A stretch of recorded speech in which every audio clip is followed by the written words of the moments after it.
Best we can figure, it washed up on a beach an hour ago. Came in with the high tide.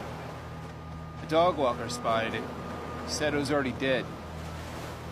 He. What? He's a male.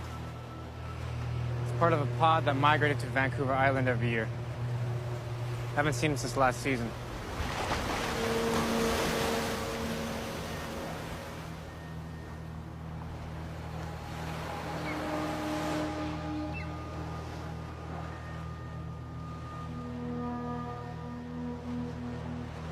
Wind direction is north. Northwesterly. He's not been dead much more than 2, maybe 3 hours, so that would put him about... Murray Cove. Let's see what they have to say. Can you cordon us off? Someone from these two be down to cover him. You think they're bite marks?